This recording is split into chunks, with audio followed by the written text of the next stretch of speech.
വളരെ സൂക്ഷ്മതയുള്ള നിയമവിദഗ്ധന്മാർ, അഭിഭാഷക പ്രമുഖന്മാർ, അതുപോലെ പ്രമാണിമാരൊക്കെ വിലയിരുത്തുമ്പോൾ അത് അനീതിയാണ്, ലോലെസ്നെസ്സാണ്, ജനക്കൂട്ടം കയ്യിലെടുക്കലാണ് എന്നൊക്കെ പറഞ്ഞാലും എനിക്ക് ആ വാർത്ത കണ്ടപ്പോൾ ഒരു സന്തോഷം തോന്നിയത് വേറൊന്നുമല്ല, ഒരു നീതി നടപ്പിലായല്ലോ എന്നെനിക്ക് സന്തോഷം തോന്നി.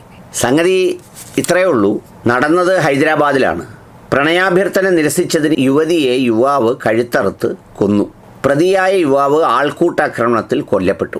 ജഡ്ഷേല സ്വകാര്യ സ്കൂളിൽ റിസപ്ഷനിസ്റ്റായ വൈഷ്ണവിയെയാണ് യുവാവ് കഴുത്തറുത്ത് കൊലപ്പെടുത്തിയത്. നടു റോഡിൽ വെച്ചായിരുന്നു സംഭവം. പ്രതിയായ യുവാവ് വൈഷ്ണവിയെ നിരന്തരം ശല്യം ചെയ്തിരുന്നതാണ് വിവരം. ഇയാൾ പലതവണ പ്രണയാഭ്യർത്ഥനയും നടത്തി. എന്നാൽ ഇതെല്ലാം അവർ നിരസിച്ചു. ശനിയാഴ്ച വൈകിട്ട് ജോലി കഴിഞ്ഞ് മടങ്ങുന്നതിനിടെ ബസ്സിറങ്ങി വീട്ടിലേക്ക് നടക്കുകയായിരുന്ന വൈഷ്ണവിയെ പിന്തുടർന്നെത്തിയ പ്രതി കത്തി ഉപയോഗിച്ച് കഴുത്തറുക്കുകയായിരുന്നു. എന്നാൽ നാട്ടുകാർ ഇയാളെ ഓടിച്ചിട്ട് പിടികൂടി കയ്യും കാലും കെട്ടിയിട്ട ശേഷം മർദ്ദനത്തിൽ മാരകമായി പരിക്കേറ്റ് ആശുപത്രിയിൽ പ്രവേശിപ്പിച്ചെങ്കിലും ചികിത്സയിലിരിക്കെ അദ്ദേഹം മരണപ്പെട്ടു. പ്രതിയുടെ പേര് തേജ എന്നാണ് അറിയപ്പെടുന്നത്. പ്രതിയായ യുവാവും കൊല്ലപ്പെട്ട യുവതിയും നേരത്തെ ഒരേ സ്കൂളിൽ ജോലി ചെയ്തിരുന്നതാണെന്നും വിവരമുണ്ട്. ഇതാണ് സംഭവം. നിങ്ങൾക്കെന്ത് തോന്നുന്നു? എനിക്ക് തോന്നുന്നത് വളരെ കൃത്യമായ ഒരു നീതി സമയബന്ധിതമായി ഈ രാജ്യത്ത് നടപ്പിലായി എന്നാണ് എനിക്ക് തോന്നുന്നത്.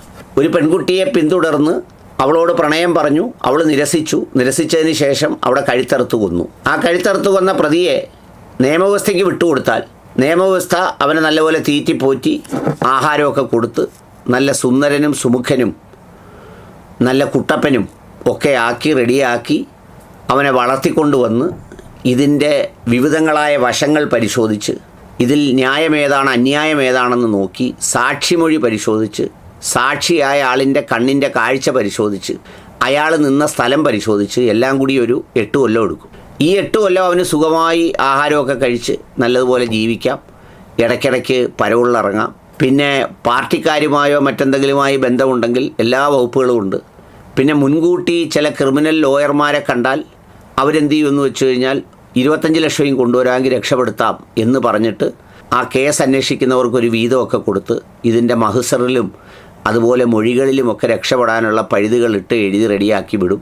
ഇല്ല, പെണ്ണിൻ്റെ ജീവിതം പോയി ഇവൻ നല്ല സുഖമായി സർക്കാർ ചെലവിൽ ജീവിച്ച് സുന്ദരനായി വേറെ കല്യാണമൊക്കെ കഴിച്ച് ജീവിക്കും. അതിനേക്കാൾ എത്രയോ നല്ലതാണ് അപ്പോൾ തന്നെ ആളുകൾ പിടിച്ച് കെട്ടിയിട്ട് നല്ല വൃത്തിക്ക് റെഡിയാക്കി അങ്ങോട്ടേക്ക് വിട്ടു.